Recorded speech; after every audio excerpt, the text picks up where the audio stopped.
안녕하세요. 전 지금으로부터 6달 후면 결혼을 앞둘 예정이었던 예비 신부입니다. 나이는 32살이에요. 감사하게도 저희가 결혼을 결심하게 되면서 코로나가 잠잠해진 덕분에 식장이며 드레스며 필요한 것들을 준비하는 데 있어서 불편한 것은 없었습니다. 비용이 코로나 이전보다 좀 오른 것 같다는 사람들의 반응이 있었지만 결혼을 곧 한다는 생각에 너무 설레서 그런지 금전적으로 부담이 막 느껴지진 않을 정도였어요.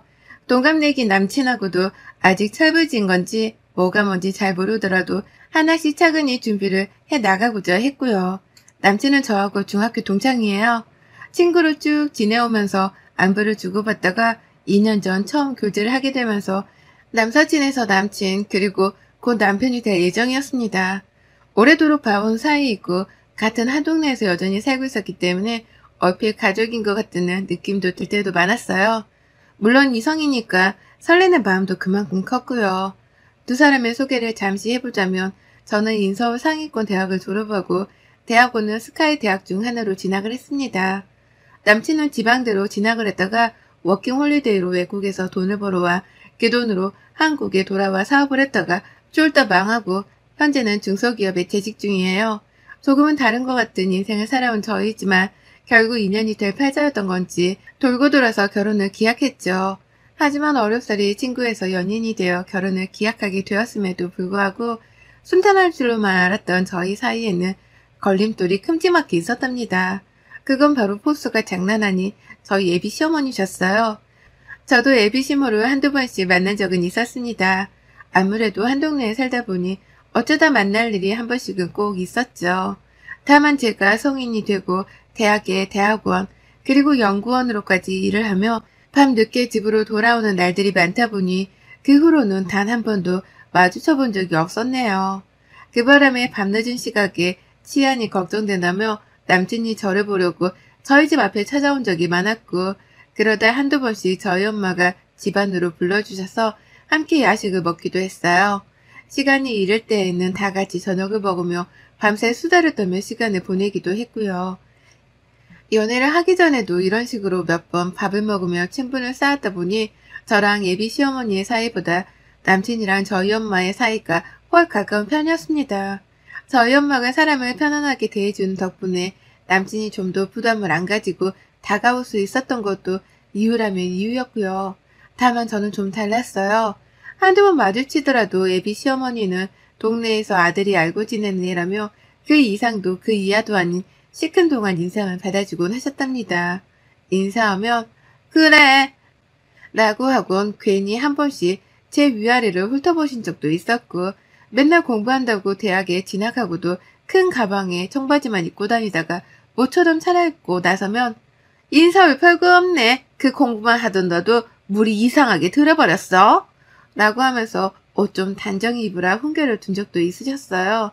대학생이 모처럼 꾸미고 싶다며 원피스 하나 입고 나갔을 뿐인데 그때가 겨울이어서 원피스 밖에는 외투를 입은 상태였는데 단정히 입으란 훈계를 들어 한동안 남친에게도 삐졌던 적이 있었답니다. 그 당시는 둘이서 여전히 친구 사이였는데요. 남친이 우정을 깨기 싫다며 먼저 잘못했다 대신 사과를 해줘서 제가 그냥 넘겨버린 적이 있었죠. 아무튼지간에 사람이 살갑지 못한 분이셨고 꼭 안 해도 될 말들을 하나씩 뱉어내면서 상대방의 기분을 나쁘게 만드셨어요. 저한테는 꼭 공부 얘기, 인서울 얘기를 꺼내시면서 어릴 적부터 공부를 잘하는 게 소용없다는 식의 말을 뱉어내며 기분을 상하게 하셨고요. 전 나름대로의 자부심이 있었습니다. 대학원에 진학했다가 졸업하고서도 현재 대기업 연구원으로 재직 중이고 앞으로도 뭔가 쭉 습득하고 연구하는 일을 하고 살 생각이었어요. 이게 적성에 맞았으니까요. 그리고 전 이런 제 모습이 다 저희 부모님의 영향을 많이 받았기 때문이라고 여겼습니다. 저희 부모님이 두 분 다 교육자시거든요. 아빠는 공립고등학교에서 오래 재직하다가 지금은 교감이고 엄마는 학원에서 학생을 가르치다 지금은 일을 그만두셨답니다. 늘 두 분이서 뭔가 고민하고 배우고 습득하는 걸 익숙하게 보여주셨던 바람에 저도 그 모습에 물이 들어서는 자연스레 공부를 더 하는 직업을 선택했다 싶었죠. 하지만 저랑 남친이 결혼 얘기를 주고받기도 전부터 예비 시어머니가 이걸로 참 딴지를 많이 거셨어요. 앞서 말씀드렸듯이 제가 늦게 귀가를 하는 바람에 애비 시모를 잘 볼 일이 없었는데요. 그러다가도 남친을 만나면 어쩌다 통화하는 거 어떻게 될 때가 있었어요. 저희 집 앞에서 잠깐 볼 때에도 시어머니가 전화를 자주 하셨거든요. 왜 늦은 시각에 나갔냐는 잔소리를 하더니 저희 집 앞이라고 하면 길게 한숨을 쉬며 말씀하셨습니다. 걔는 티가 안 오고 왜 네가 가니? 라고 말이죠. 남친이 시간이 늦었고 줄 게 있어서 내가 먼저 약속을 잡은 거라고 대답을 하는데도 그러니까 걔는 왜 지가 받으러 안 오고 너한테 오라고 그러냐고. 라면서 끝까지 지라고 저를 부르셨답니다. 뭐래도 제가 이미 마음에 안 드신 듯 보였어요. 지나가다가 마주쳤던 저한테 단정히 옷을 입으라고 하셨다거나 공부를 잘하는 게 필요 없다고 하시면서 비아냥거리셨던 것이 다 의도적이었던 것처럼 보일 만큼 저한테만큼은 너무 냉랭하셨어요. 그런 시어머니가 늘 거슬리는 와중에 남친이랑 어쩌다 보니 결혼 얘기까지 나누는 예비 부부 사이가 되었고요. 이왕 이렇게 된 거 내가 먼저 살갑게라도 해서 잘 지내보고자 했습니다. 물론 제가 호구는 아니기에 노력해도 안 되면 깔끔하게 무시하고 모른 척 살자는 생각도 했죠. 그러나 결혼 준비를 하며 또 예상치 못한 갈등이 터졌어요. 제가 아무래도 야근이 많은 직업이다 보니 결혼 준비를 하면서도 남친이 저 대신 해결을 해야 할 일이 좀 있었습니다. 그게 너무 미안해서 저도 웬만하면 퇴근하고 난 후에 늦어도 남친을 보려고 하고 또 서로 시간만 맞으면 점심때라도 만나 밥을 먹으며 얼굴을 보려 했죠. 남친은 대기업 연구원인데 중소기업 다니는 자기보다 일이 적은 게 말이 안 된다면서 어떻게든 이해를 해주려고 했고요. 하지만 뜬금없게도 애비 시어머니가 이런 저희를 이해하지 못하셨어요. 남친이 저한테 완전히 호구라도 잡힌 줄로만 아시는지 저를 무슨 아들 잡아먹으려는 꽃뱀 마냥 보시더라고요. 남친 몰래 제 전화번호를 알아내 밤늦게를 부르지 말라고 말씀하셨던 날 제가 먼저 부른 적이 절대로 없다고 말씀을 드려도 네가 행세를 똑바로 하면 애초에 이런 일이 없었잖아 라고 하면서 한심하다는 듯 웃어가며 말을 하기도 하셨답니다. 전화를 끊자마자 이걸 남친한테 일러바쳐야 하는지 아닌지 혼자 막 고민을 하다가 결국 남친한테 말을 털어놨는데요. 예비 시어머니는 제가 일러바친 걸로 또 전화를 하셨었어요. 입이 왜 이렇게 쌌냐면서 말이죠. 결혼을 하고 혼인신고를 한 정식 며느리도 아니었는데 벌써부터 전화번호를 말도 없이 알아내셔서는 뭐라고 잔소리를 퍼부시는 어머님의 무례함에 저도 씻을 수 없는 치욕을 느꼈답니다. 남친하고도 대화를 나누며 이런 식이면 절대로 결혼을 안 하겠다 선포를 했고요. 그러자 남친이 말하더라고요. 결혼하면 칼같이 시어머니와 저를 구분짓고 살아주겠다고 말이죠. 자기가 생각해도 시어머니 하는 짓이 드라마 속에 나오는 그 시집살이라는 걸 눈치챈 건지 벌써부터 선을 넘는 시어머니를 꼭 단속해주고 살겠다 엄포를 놨습니다. 그 덕에 전 남친 하나 믿고서 결혼을 결심했네요. 남친보다 더 오래도록 알아온 남자도 없었고 남친만큼 저를 배려해주고 한결같이 챙겨주는 사람도 없었기 때문에 어떻게든 이 사람을 믿고 가보자 싶었죠. 그렇게 저희는 상견례 날짜를 잡았습니다. 저희 부모님은 너무나 좋아라 하셨어요. 단 한 번도 남친의 어머님 얼굴을 한 동네에서 뵌 적이 없었기에 엄마가 많이 긴장을 하셨으나 그와 동시에 오랫도록 동갑내기 자식을 키우며 한 동네에서 살던 이웃을 드디어 만나게 된다며 무척이나 들떠하셨죠. 그런 엄마를 보며 저는 혼자 속이 타들어갔고요. 제발 아무 일이 벌어지지 말았으면 좋겠다는 생각을 수십 번이나 하면서 그렇게 상견례 장소에 갔습니다. 둘 다 같은 동네에 살고 있어서 모처럼 기분을 내보고자 집에서 좀 떨어진 근사한 한식당을 예약했습니다. 떨어져봤자 집에서 차로는 20분이 좀 안 걸리는 거리였고요. 근데 애비신모가 식당 앞에 도착을 하자마자 저한테 문자를 보냈더라고요. 참 멀리도 예약을 했구나 라고 말이죠. 제 딴에는 어머님이 한식을 좋아하신다길래 집 근처에서 가장 기분도 낼 수 있고 맛있다고 소문난 식당을 한 달 전부터 어렵사리 예약을 했던 겁니다. 그런데 어머님은 식당에 도착을 해선 곧 상견례를 앞둔 상황이었음에도 불구하고 싸우자는 식으로 문자를 보내셨더라고요. 위치가 마음에 안 든단 말을 둘러대가면서 말이죠. 그 문자를 읽고 나서 얼마 지나지 않아 남친네 가족들이 예약된 방으로 들어왔습니다. 시어머니 얼굴을 보기가 괜히 민망스러웠지만 그럼에도 아무 일이 없었다는 듯 말을 먼저 걸었죠. 어머님 오시느라 많이 힘드셨죠? 여기가 엄청 맛있는 집이래요. 라고 하면서요. 옆에선 저희 부모님도 보고 계셨기에 어떻게든 분위기를 띄워보고자 했죠. 하지만 역시 나는 역시나더라고요. 자리에 착석을 하곤 직원분이 물을 따라다 줬습니다. 각자 자리 앞에 놓여진 컵안에 말이죠. 저희 부모님도 긴장하신 건지 물을 한 잔씩 드셨고 앞에서 남친도 마시길래 저도 따라 마셨어요. 그리고는 본격적인 대화를 나누기 시작했죠. 저희 부모님이 둘 다 말도 점잖게 하시고 말수가 많지가 않으셔서 제가 웬만하면 남친이랑 같이 대화를 이끌어 가려고 했습니다. 그래서 좋아하시는 음식도 물어보고 결혼 준비가 어떻게 되어가고 있는지도 말씀드리며 최대한 다 같이 공유하고 나눌 수 있는 대화들로 이끌어 갔죠. 그런데 어머님이 한참 멀리서 얘기하는 저를 떨떠름하다는 듯이 쳐다만 보시다가 저를 지나치시고는 저희 친정엄마한테 대뜸 이상한 질문을 하시더라고요. 분명 드레스 가방 얘기를 나누며 쉽지 않다는 농담을 던지고 있었는데 갑자기 저희 엄마한테 이러신 겁니다. 그런데 있잖아요. 참 한 동네에서 얼굴 한번 보기가 힘들었는데 원래 집안 사람들 자체가 좀 은둔형인가? 라고 말이죠. 무슨 소리냐고 물으니 어머님은 왜 이해를 못하냐는 듯 대답을 하셨습니다. 아니 그렇잖아. 나는 사돈도 오늘 여기서 처음 보는 거고 너는 맨날 우리 아들을 심심하면 집으로 불러대고 가족들이 다 집안에 갇혀 사는 걸 좋아하나 싶어서 말이지. 라고요. 한 동네에서 얼굴 한번 못 봤다는 이유로 멀쩡한 가족을 은둔형 취급하다니. 그 버르장머리 없는 말뿐새에 기겁을 할 새도 없이 시어머니는 다음 주제로 대화를 직접 이끌어 가셨어요. 그리고 난 말이야.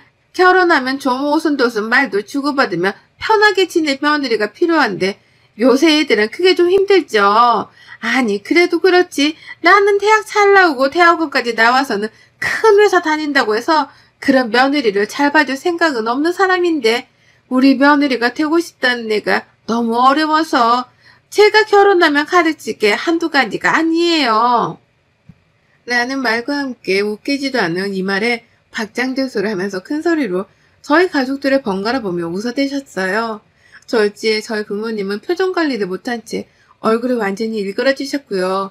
저는 그런 저희 부모님 눈치를 보다 이건 답도 없다 싶어서 남친을 째려봤어요. 니네 엄마 데리고 나가던 여기서 상견례를 파토내던 아님 제대로 미안하다고 사과를 하던 뭐라도 하라고 눈치를 줘가면서요. 저희 부모님은 A라는 걸 가장 중요하게 여기는 분들이셨습니다. 말 하나에도 오는 말이 고와야 가는 말이 곱다는 걸 철석같이 믿는 분들이셨죠. 하지만 상견례장에서 애비사돈이 던져대는 이 무지막지한 무개념 말들에 충격을 받은 부모님은 갑자기 생각이 많아지신 건지 자연스레 입을 꾹 다무시더라고요. 머릿속으로 막 머리를 굴려가며 판단을 하시는 중이었던 거죠. 하지만 저희 어머님은 그런 부모님을 기다려주지도 않은 채 바로 다음 말을 내뱉으셨습니다.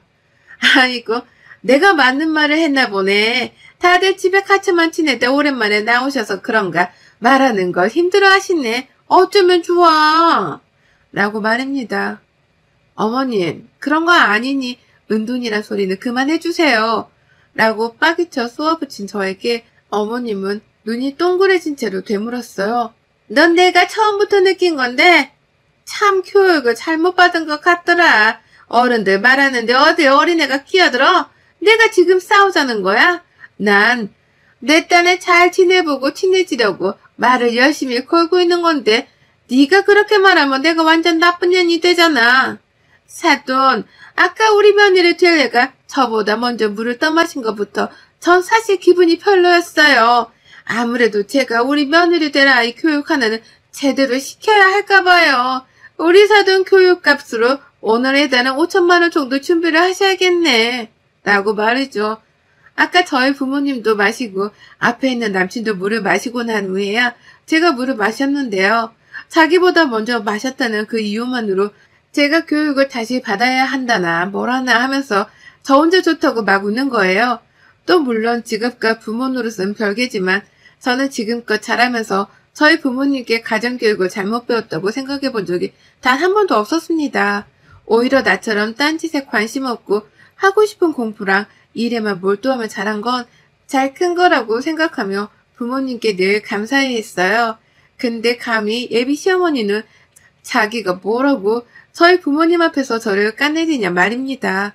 저희 부모님도 가뜩이나 기분이 나빴던 와중에 저까지 욕을 얻어먹으면서 교육값으로 예당 5천만 원을 지불하라는 말도 안 되는 농담을 받고 나선 충격이 크신 듯 보였어요.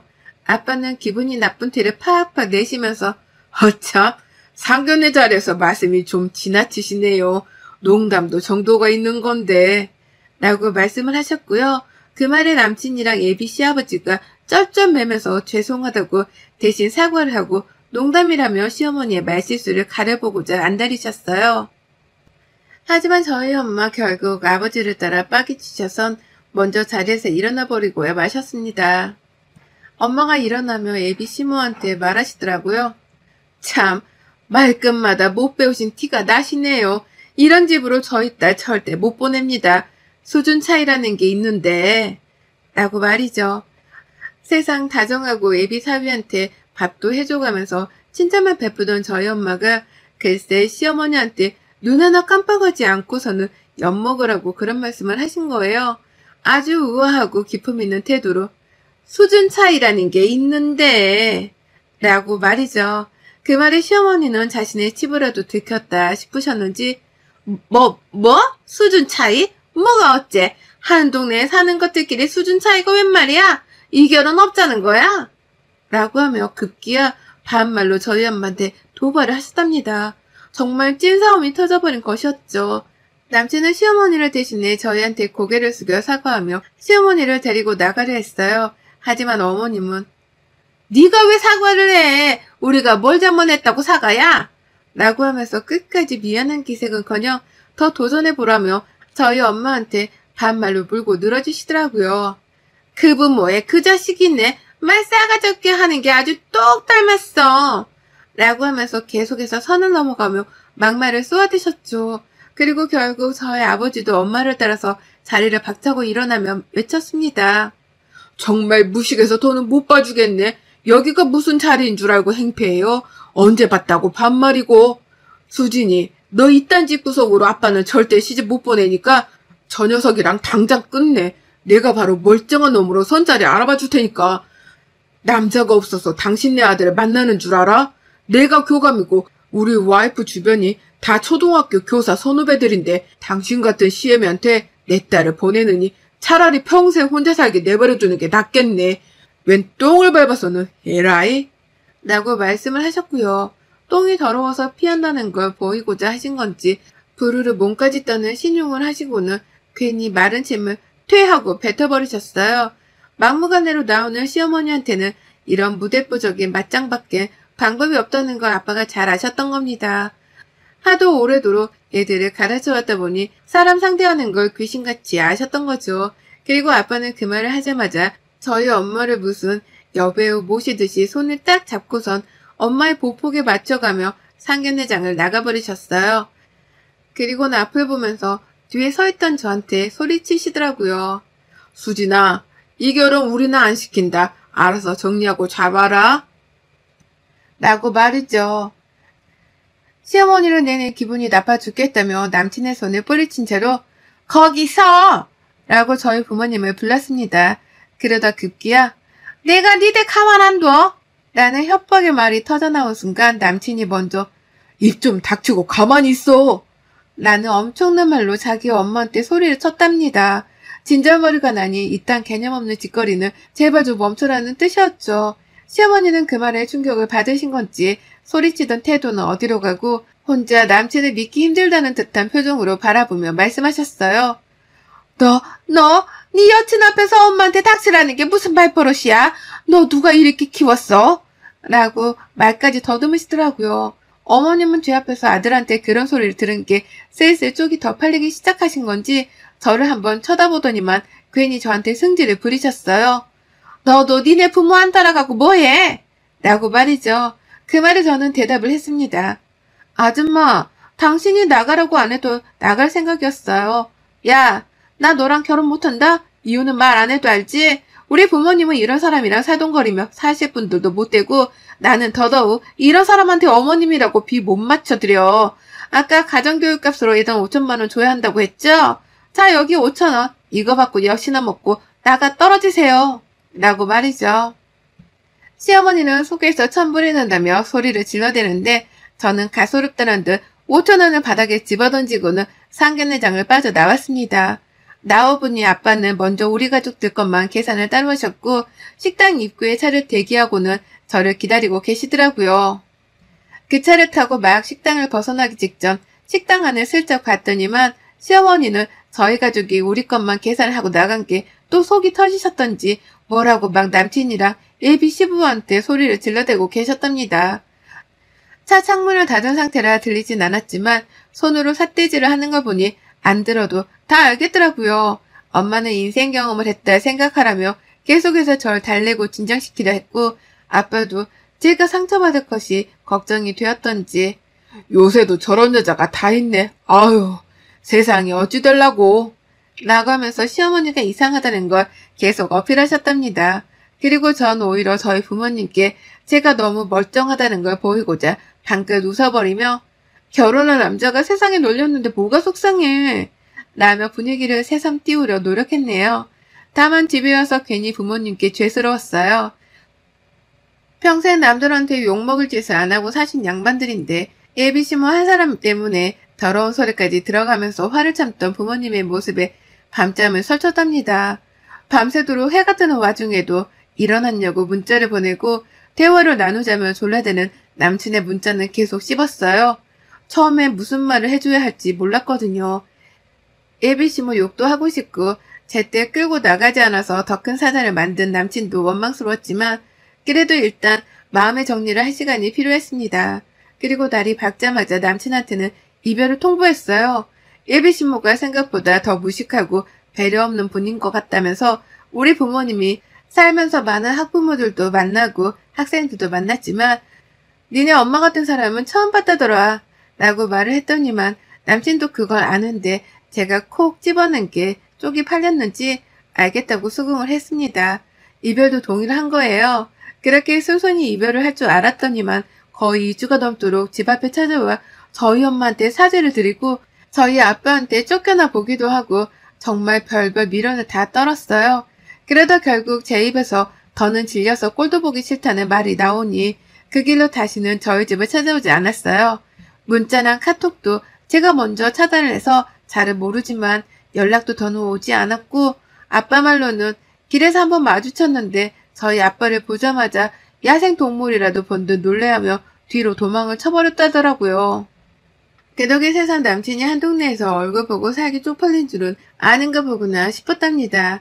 자기 엄마가 그런 무례를 상견례에서 범했는데 제가 친구들한테 소문이라도 내면 쪽이 배가 될 거라는 걸 스스로도 잘 알았던 거죠. 그러니 제 화를 부채질하지 않고 잠수를 타는 방법을 선택했을 테고요. 그래서 저도 차마 남친 엄마에 대한 뒷담화는 제 중학교 친구들에게 하지 않기로 했어요. 건너 친구들이 다 서로 알고 지내는 사이니까 혹여나 나중에 제 절친한 친구들 중에서 남친이랑 결혼하겠다고 나서는 친구가 나오면 그땐 제 친구 인생을 구제하기 위해서 제가 겪은 일들을 털어놓을 생각이에요. 그전까지는 예비시모 같은 엄마를 둔 남친을 불쌍해하면서 얼른 마음이나 추스리고 남친을 싹 다 정리하기로 했습니다.